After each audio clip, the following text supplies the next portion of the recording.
iniciar con algo muy, digamos, vamos a empezar creciendo con algo sencillo y vamos avanzando. Entonces yo lo he denominado antropología teológica, bueno, Maggi 6.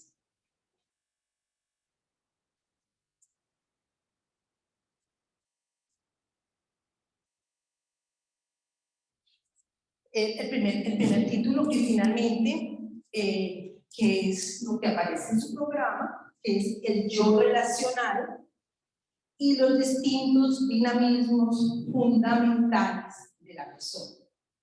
El yo relacional y los distintos dinamismos fundamentales de la persona. Todo esto leído desde esta propuesta circular. Vamos a empezar con una cuestión introductoria muy elemental, que personas si ya lo han escuchado muchas veces en otros contextos, pero es importante saber a qué nos referimos. Entonces, es necesario tener presente que la antropología, bueno, no es una antropología cultural ni filosófica, sino teológica. ¿Por qué? Pues porque estamos en relación con el misterio humano y el misterio divino. Tienen que elaborar las condiciones de posibilidad de la relación Dios, ser humano y mundo. O sea, Dios, ser humano y mundo. Miren, no se preocupen por tomar nota que estas presentaciones quedan para ustedes. Yo no he querido darles material, fotocopias y cantidad de cosas, no. Las presentaciones. Entonces, ustedes las comprenden, las van a tener sin ningún problema. Las pueden replicar, mejorar, ampliar, etc. Entonces, la antropología teológica, creo que se está acabando la pila, ¿sí? Bueno, la antropología teológica descubre en el ser humano las condiciones para una relación personal ofrecida como don de Dios mismo. ¿Por qué digo esto? Porque Dios establece, o Yahvé en sus inicios, la forma que tiene de relacionarse con todas las personas y con el cosmos es una manera personal. Dios se relaciona de manera personal, de manera directa en la relación personal. Y por eso todo lo que él ha hecho todo el tiempo en su experiencia de revelación veterotestamentaria y del Nuevo Testamento es una experiencia de relación. Siempre se ha estado relacionando de manera personal. Hay muchos salmos, hay muchos textos donde habla directamente, te miré a los ojos, te dije. Es decir, es una relación de continua yo-tú, personal y también a través del grupo humano. Por favor.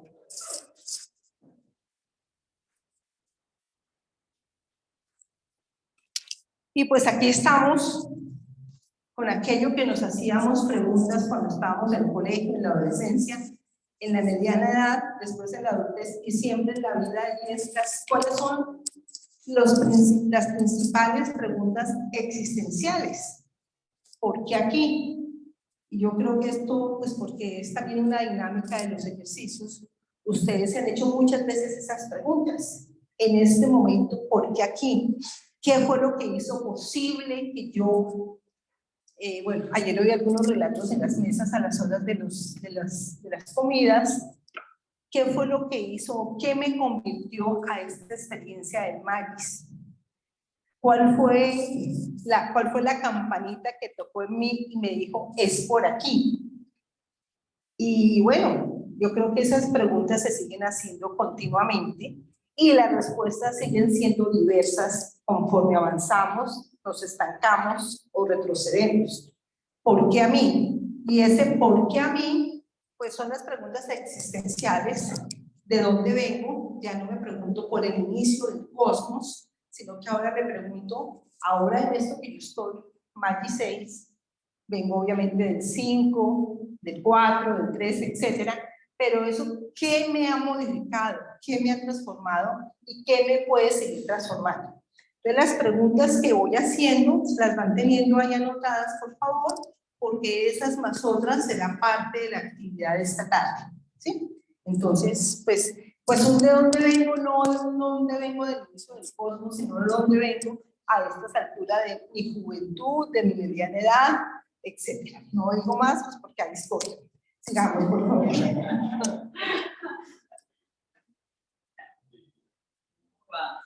Bueno.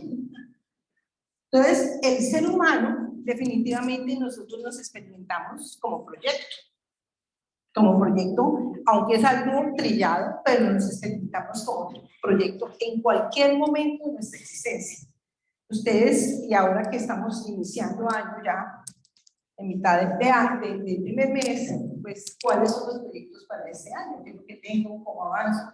¿Cuál es mi planificación para este tiempo de vida? Y también se experimentan como libertad hacia lo desconocido.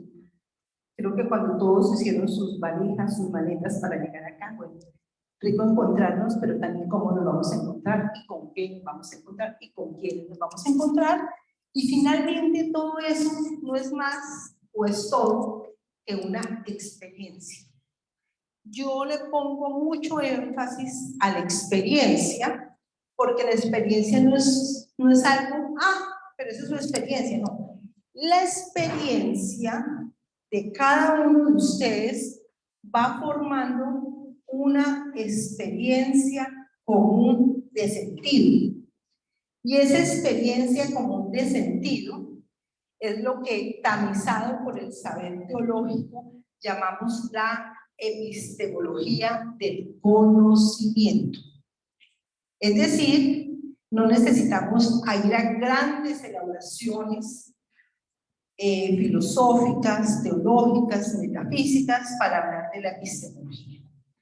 A partir de los humanismos de finales del siglo XIX y todo lo que se empezó a elaborar en el siglo XX y finales del siglo XX, entonces hemos potenciado significativamente la experiencia como realmente un punto de partida en el quehacer teológico, en el quehacer espiritual, etc. Aquí veo... ¿Cómo dijiste? Epistemología de saber. Es una epistemología del conocimiento. Ya te doy la palabra. Antes decíamos que las epistemologías estaban dadas con las ciencias exactas, estoy hablando de mediados del siglo XX, por el positivismo kantiano, etc. O sea, lo que no era verificable no existía. Gracias a los humanismos y a todo el proceso de cambio de las ciencias y los saberes, hoy decimos con mucha certeza que las experiencias, las narrativas de vida forman un componente común de experiencia de sentido significativo y eso va marcando un conocimiento o una epistemología. Creo que me respondiste que un poco cómo se llega a la epistemología a partir de la experiencia y un poco también, porque no estoy familiarizada, esos términos de epistemología no los manejo en mi cotidianidad, en mi lenguaje. Entonces me pierdo un poquito de una experiencia en eso. Pues, si puedes explicar un poquito, pues ya que estaba googleando, ¿qué es epistemología? Pues, no, tranquilo. Además, no busques en el diccionario porque el diccionario te va a decir la fórmula. No. Bueno, tranquilas, no. Me encanta que pregunten porque eso me hace... Pero es que hay palabras que nos han enseñado que son rarísimas y que se entienden en no sé dónde, ¿no? La epistemología habla de cómo conocemos, del conocimiento, de cómo conocemos. Y a la base de cómo conocemos está la experiencia personal. Solo que esto es más del discurso y de la elaboración de las ciencias humanas, mientras que las ciencias exactas es la verificación del acontecimiento. Kant, con toda la experiencia del positivismo. donde a nosotros, los de humanidades, nos dejaban en la cenicienta, en el rinconcito, porque ese conocimiento no era válido. Por fortuna, a raíz de los humanismos, y todo el resultado humano y del sentido, la experiencia cobra un lugar fundamental en el conocimiento. Y todo eso que recogen lo hemos llamado, o se llama, epistemología. Entonces, entiendo que el método... ¿Verdad que tengo que venir contigo por el volumen? Decía, entonces, el método científico no se aplicaría a esto que estás proponiendo, ¿sí? O sea, puede ser complementario, pero no es... Lo que entiendo, antes decíamos, el método científico es lo uno, y ha habido mucho racionalismo, digamos, en esa lógica, pero a partir de, o sea, ¿hace cuánto nos estamos dando cuenta que también la experiencia nos permite llegar al conocimiento? Gracias, Gonzalo. Bueno, excelente, excelente. Lo que pasa no es que ya no va y sí va, sino que en el estatuto del conocimiento, no voy a nombrar la palabra para que no sea fácil, en el estatuto del conocimiento de los saberes, ya no hay primero y segundo, ¿sí? Están equiparados.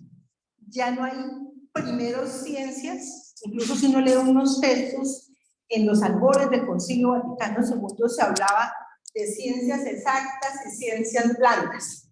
O sea, nosotros, digo nosotros, los humanistas, quedaríamos relegados siempre.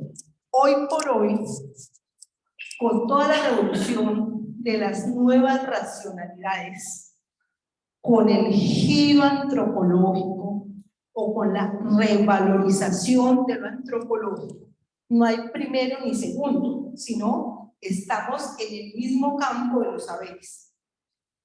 Y bueno, todo esto para decirles, y se van a dar cuenta en esta presentación que hago mucho énfasis en la experiencia, que coloqué experiencia para colocar epistemología, pero cómo es de importante y cómo está de bien valorada en todos los campos del saber.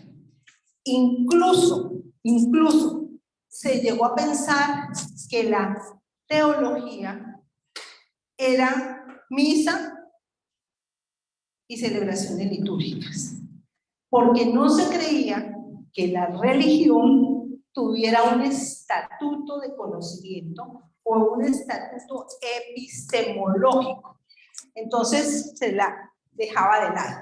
Bueno, de eso hay muchas discusiones, pero hoy por hoy se ha llegado a pensar que las ciencias humanas son ciencias o son saberes de corte epistemológico, con nuevas racionalidades. En otras palabras, yo no puedo pasar el contenido de las ciencias por el saber kantiano positivista. ¿Por qué? Porque hace corte, o sea, explota, nada que ver. Ni puedo pasar al otro, no. Estamos en igualdad de condiciones. Y ahora que desde el siglo XXI estamos trabajando mucho más lo humano, pues hemos cobrado mayor sentido, mayor razón de ser, especial, pues hemos tenido en estas 2 décadas y media, pero a raíz de la pandemia, pues esto se ha potenciado mucho más. No voy a colocar ejemplos porque los ejemplos los tienen ustedes en todos sus lugares de procedencia, pues vemos que realmente lo antropológico humano es lo que tenemos que reforzar mucho en el trabajo con nuestras comunidades.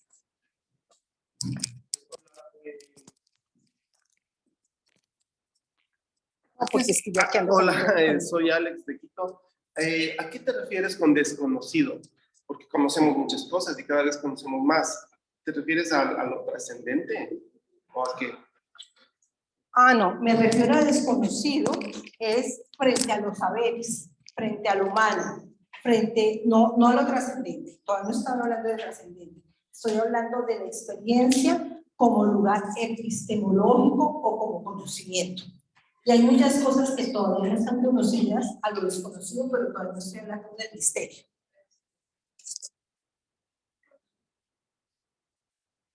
en que se experimenta la libertad.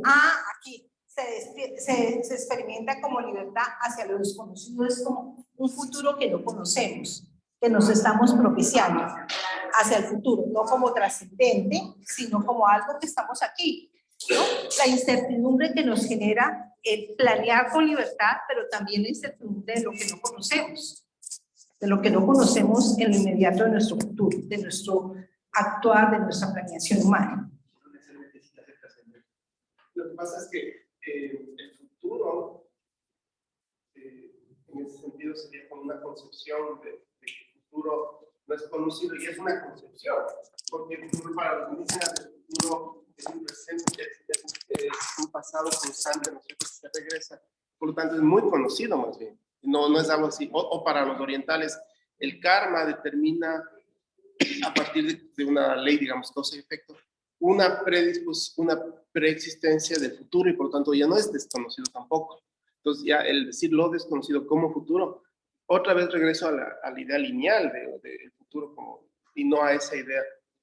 Por eso quería ver si desconocido a qué se refiere. Ya, no, todavía no estoy en las cosmovisiones creyentes o no creyentes, sino simplemente en nuestra opción inmediata de que queremos planear nuestro futuro, pero no el futuro desde allá, el futuro corto, a corto plazo, el futuro, por ejemplo, del 2023, de lo que es la experiencia. Entonces, ahí tendría que ver más adelante con lo creyente o no creyente, pero estoy en términos generales. Todavía no estoy tratando cosmovisiones, ni religiones tribales, por ejemplo, donde tienen una mirada muy diferente a la nuestra, sino simplemente la experiencia como libertad que nos permite experimentarnos ante el presente y también ir asumiendo lo que está por llegar, inmanente, no trascendente. Yo como ando con el micrófono aquí, a ver, creo, Janet Rincón de Venezuela.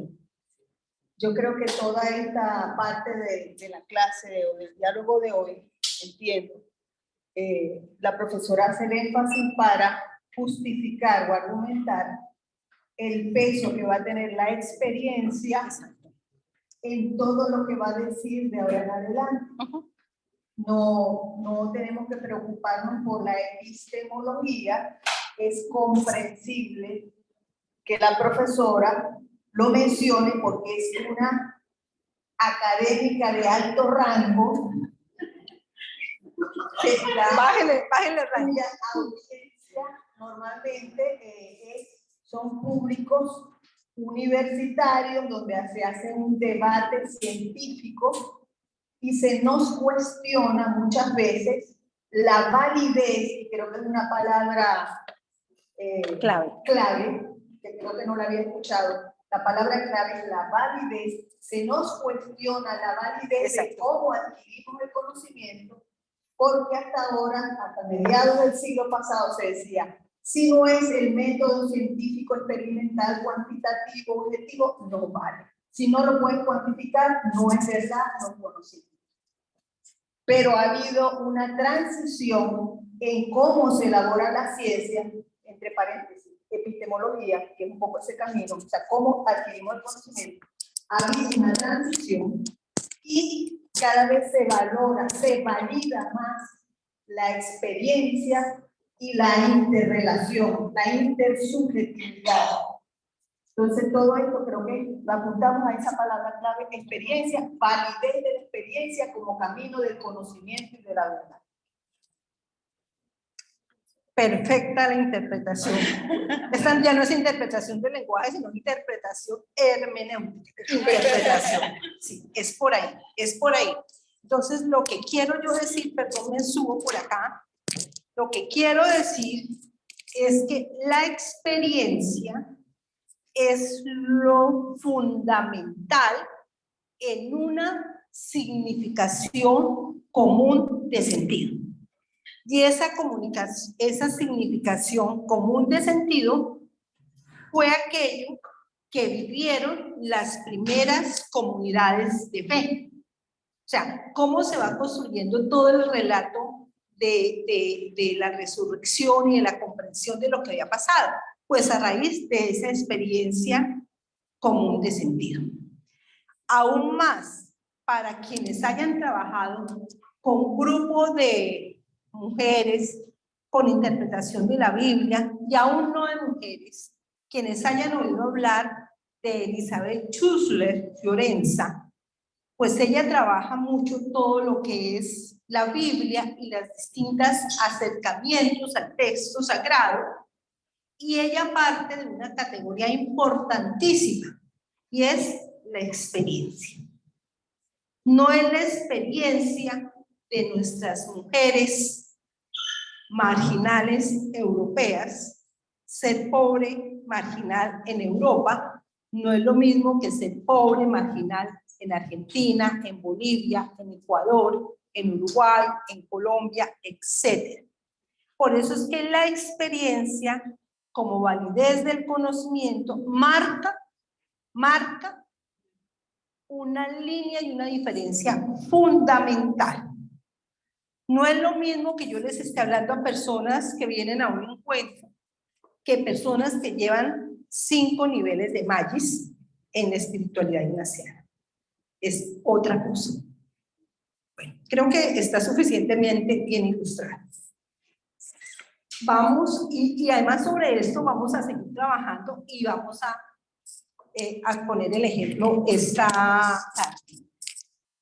Entonces, el ser humano, digamos que se experimenta a sí mismo en la tensión dialéctica, en la tensión de un lado hacia otro, entre el por qué y el para qué. En otras palabras, entre la tensión de por qué hago esto y esto para qué me sirve. Sobre todo en un mundo donde no podemos decir que el dinero no sea importante, porque sin eso no podrían estar acá. Entonces es el por qué y el para qué. Más en estos contextos de espiritualidad, por eso es que también la espiritualidad, como veremos mañana creo, no, pues hay que aterrizarla y no hay que levitar frente al sagrario, como les digo a mis estudiantes, sino que hay que aterrizarla en contextos particulares específicos. Sé que nos quedan 10 minutos. Estoy ahí. La siguiente, por favor. Entonces, la vida tiene sentido, en cierta manera, porque lleva en sí misma estructuras de la persona. No se angustien con el término ontológico, porque llevan a sí mismo estructuras de la persona, estructuras del ser, que se hacen comprensibles en cuanto orientan nuevas posibilidades. Yo les coloco así, recuerden que eso lo van a tener ustedes, pero les estoy traduciendo con otras palabras, porque a nosotros nos enseñaron que eso era de filosofía, y cuando hablábamos de ontología, pues nos daba pánico el ser, o sea, podríamos traducirlo ligeramente como el ser. Entonces, la vida tiene sentido realmente porque lleva en sí misma algunas estructuras del ser que hacen inteligible, que hacen posible en cuanto se orienta a nuevas posibilidades, en cuanto nos abre a nuevas dimensiones, en cuanto nos proyecta a nuevos sentidos.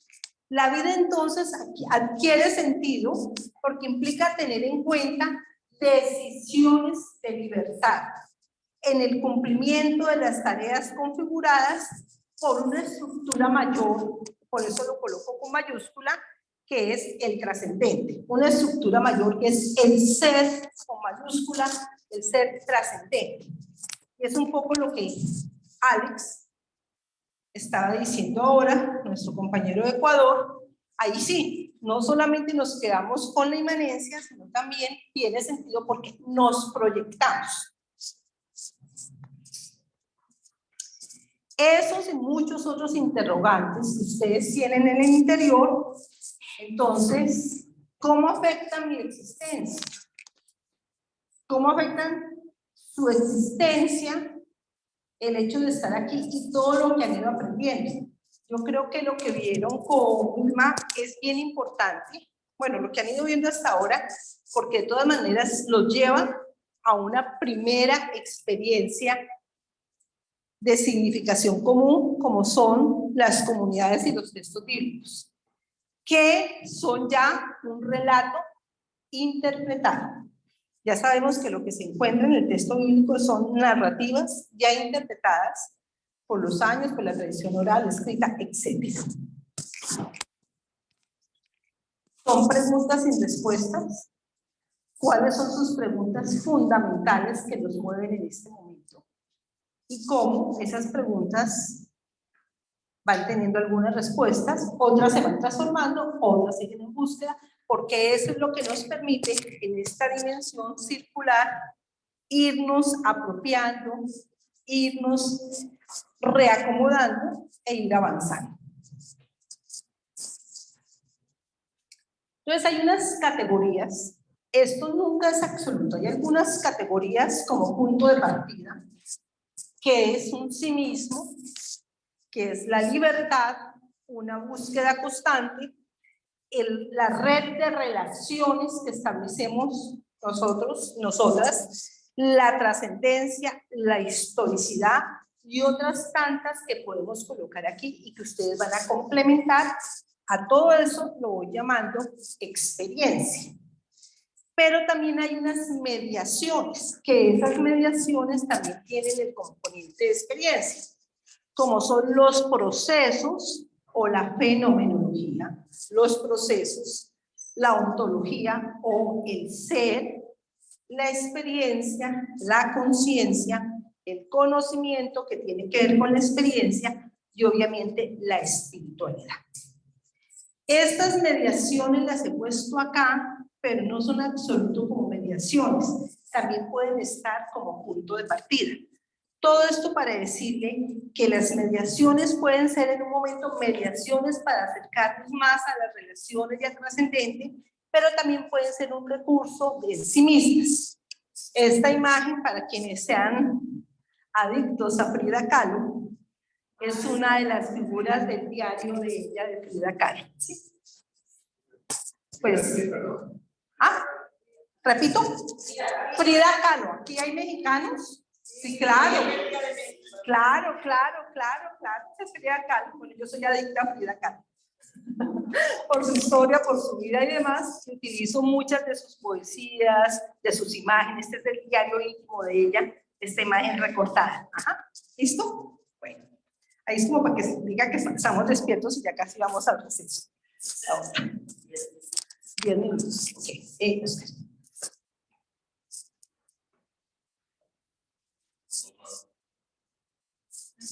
El único que no entendió a Frida Kahlo. No entendió a Frida Kahlo. Eso está bien.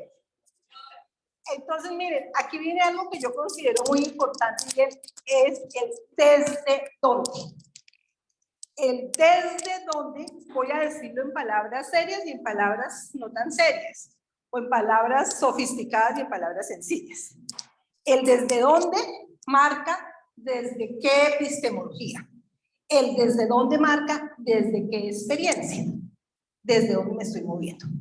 Entonces yo no les hablo ni como religiosa, ni como clérigo, porque no soy clérigo, sino como laica, religiosa, rebelde de una estructura piramidal. Entonces, pues sí, cada quien habla desde su experiencia. Y para que sepan, yo hablo desde esa experiencia y abogo por esta experiencia. Entonces, ese desde dónde dice la última palabra sobre esas relaciones, sobre esa red de relaciones, por tanto, sobre la cuestión del ser humano o del hombre y la mujer. Ese desde dónde. Por eso es que en cursos, en clases, en seminarios, en retiros, es tan importante esas visiones de mujeres, de varones, de laicos, laicas, religiosos, clérigos y demás. Porque el mundo no es ni solamente uno ni solamente otro. El mundo lo vivimos todos y no podemos sesgar esa mirada con un solo filtro. Yo les decía, les comentaba que había en el comedor que en mis clases yo les digo a los estudiantes, después de todo, no me crean lo que les estoy diciendo, en el sentido de que pues no hablo como religioso, ni voy a ser ni sacerdote, ni quiero ser sacerdotisa, etcétera, pero es desde un margen de la iglesia, crítico, es donde nos han excluido. Cuando nos han excluido no estoy hablando de latigarme como mujeres, sino a los laicos, no formamos parte de esta estructura piramidal. Por eso es que de esta sí quiero que todos estemos aquí. Bueno, siguiente. Ese es de donde dice la última palabra sobre esas relaciones y por tanto de cada uno de nosotros. Entonces venimos con hasta ahí digamos que viene como lo generalizado de lo humano, pero lo que marca realmente un sello, como los famosos tatuajes que hoy se hacen muchas personas, es la experiencia de revelación. La experiencia de revelación lo que va a marcar es de qué manera fui tatuado o tatuada por ese Dios que apareció, que transformó mi existencia y que me hizo salir de otra forma. Pero hay inicialmente un presupuesto de ruptura, es decir, hay un presupuesto, partimos de ese presupuesto, que hay una separación entre fe cristiana como experiencia de obligación de la revelación de Dios. Creo que la mayoría de nosotros fuimos formados en esa experiencia de obligación. ¿Qué quiere decir experiencia de obligación? Y lo voy a poner sencillito con el ejemplo de la celebración litúrgica. Y lo dice también José María Castillo, un gran teólogo que trabaja muchos símbolos de libertad desde los sacramentos. Dice que los sacramentos hoy en día se viven, pues lo decía hace mucho tiempo, pero yo digo que sigue siendo vigente. Se viven en su gran mayoría como una experiencia de obligación y no como una experiencia de celebración. Quizá ustedes no, y me alegraría mucho saberlo, pero cuando uno hace entrevistas, cuando en la misa del domingo, que uno habla con la gente porque vino a la Eucaristía para salir temprano, ¿no? Cuando uno va a la misa de 6 de la mañana, de 7 o la de las 8 de la noche del día anterior, ¿por qué vino a la Eucaristía a esta hora? Para salir de esto de una vez. Sí, así responden. Pero uno no encuentra respuestas que, para celebrar desde temprano. No, es experiencia de obligación y no experiencia de celebración. Entonces, pues el reto es cómo cambiar esa experiencia de obligación en experiencia de celebración.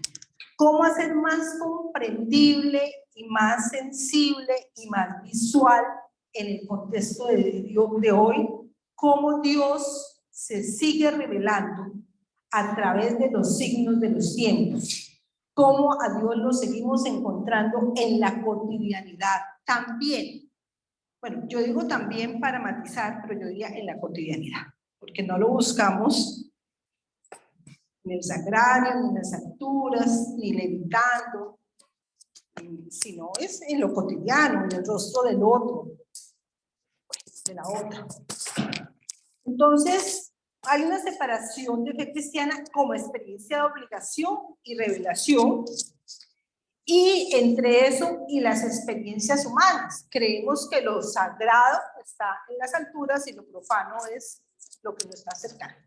Y eso nos ha partido significativamente. Incluso cambiamos de voz, nos retorcemos, cambiamos la corporeidad cuando estamos hablando de lo sagrado. Y cuando estamos hablando de lo profano, entonces ahora sí nos distensionamos. No, es la misma experiencia, no nos vestimos de santos o de no santos. Somos lo que somos y ahí es donde se experimenta esa revelación. Entonces, por lo general, hay un convencimiento, que es lo que les decía ahora, de que la obediencia creyente es independiente de la experiencia humana. O sea, hacemos esa fisura, hacemos esa división. Y insisto, nos colocamos la máscara Estamos en la espiritualidad. Y se nos olvida que la espiritualidad es la vida misma, la vida misma. Y eso es lo que más ha marcado toda esta forma de ser, de hacer y de creer.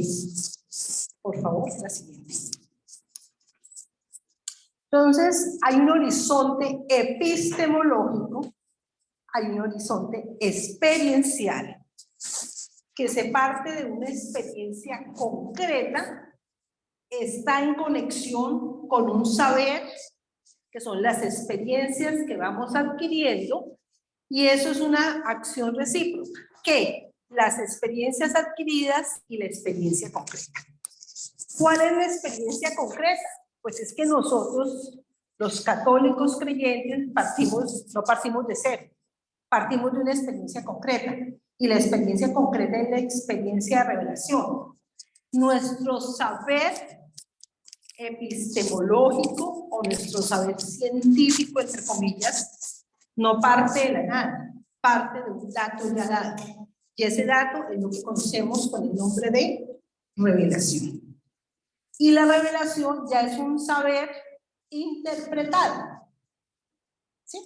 Entonces tenemos que tener en cuenta que es el único saber del universo de las ciencias o de los saberes, si quieren entenderlo mejor, que ya parte de un saber interpretado. Y le apostamos en nuestras experiencias a ese saber interpretado, que es lo que yo llamo experiencia concreta.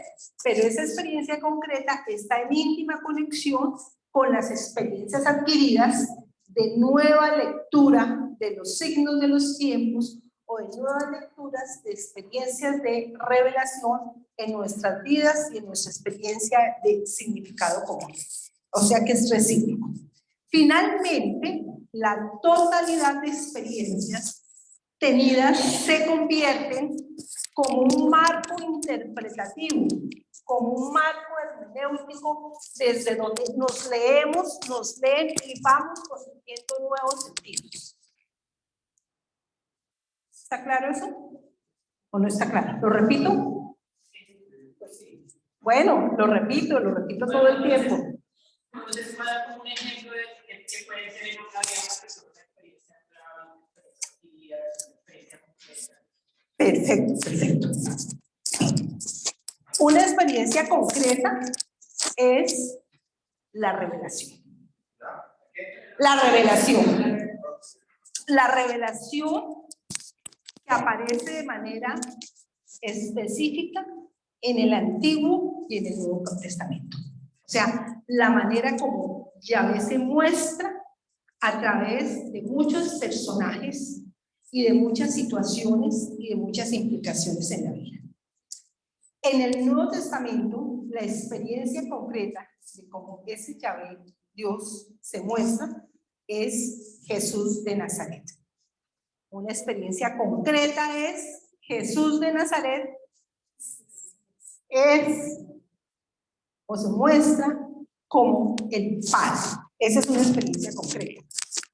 Las experiencias adquiridas, para seguir con el ejemplo del Nuevo Testamento, por ejemplo, es cómo Pablo, a través de los escritos, de las tradiciones orales y escritas, fue comprendiendo la experiencia de aquel que ya no está, pero está. O sea, en otras palabras, pues no quiero nombrar la palabra, pero ya saben cuál es. Es la experiencia de que Jesús no está presente, pero es cuando más presente está. Que en otras palabras es porque estamos aquí, no por un cuento, porque lo sentimos vivo, porque vive en nosotros y porque ha vivido y sigue viviendo. Ese sería el ejemplo de experiencias adquiridas. Y concretas, pues toda la revelación. Toda la revelación que está en la Biblia, pero que no es una revelación que termine en la Biblia. Es una revelación que hoy por hoy, especialmente a partir de Gaudium, ustedes y a través de todo Concilio Vaticano II hasta nuestros días, y que tantos autores están trabajando, se puede pensar como la lectura de los signos de los tiempos. Es decir, cómo identificamos en el acontecer cotidiano que ahí está presente Dios. que ahí se está revelando, que ahí se está mostrando, no como la revelación primigenia o primera, pero también nos está mostrando caminos. Otro ejemplo, todo el proceso de discernimiento de los ejercicios no es otra cosa que poder ir identificando cuál es la señal que Dios nos está dando de cómo debemos ir transformando, modificando, viviendo nuestra vida. Es eso. ¿Sí? ¿Está? Bueno. Entonces, todo eso es lo que llamamos un marco hermenéutico o un marco de interpretación o un marco de lectura de todos los acontecimientos. La última, y creo que nos vamos a hacer, porque yo podría seguir todo el día aquí hablando, pero yo sé que no es lo mismo hablar que estar sentados ahí. Bueno, entonces vemos que interpretamos nuevas experiencias. O sea, interpretamos nuevas experiencias, interpretamos las experiencias que están en el texto. Y al mismo tiempo, ese cuadro interpretativo previo es sometido a la crítica de otras experiencias. Y eso es completado y corregido o descartado.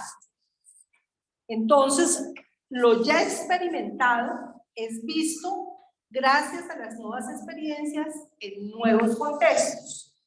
A eso se le llama tradición experiencial. O sea, no podemos desconocer la tradición de las primeras comunidades de fe. No se preocupen que cuando hablamos del cafecito, del café, voy a empezar con esta nuevamente porque sé que ahora están pensando que ya nos vamos a ir. Pero les quiero decir que esto es lo que un gran filósofo, Gadamer, llama el círculo hermenéutico o interpretativo. Gadamer, el círculo hermenéutico o el círculo interpretativo. Acerca de lo que ya está en el texto, tenemos nuevas experiencias. Ese cuadro es sometido también a nuevas experiencias de personas del siglo XIX, del siglo XX, hoy del siglo XXI. Y eso es completado, es aumentado, es corregido o de pronto descartado.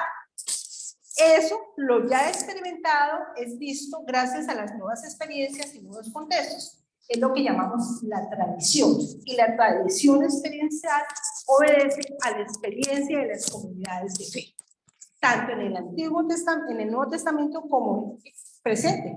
Porque lo que ustedes hacen en Magis es una experiencia de comunidades de fe. Por ahí yo leía que si, ay, nos volvemos a encontrar, yo hice 4 con fulano, ¿eso qué es? Pues es una validez de sentido, es una validez de experiencia, es una validez de conocimiento de fe. No les pregunto que si está claro. Cuando vengamos les pregunto para volver sobre eso. Bueno, entonces nos vamos al café. Gracias. Okay.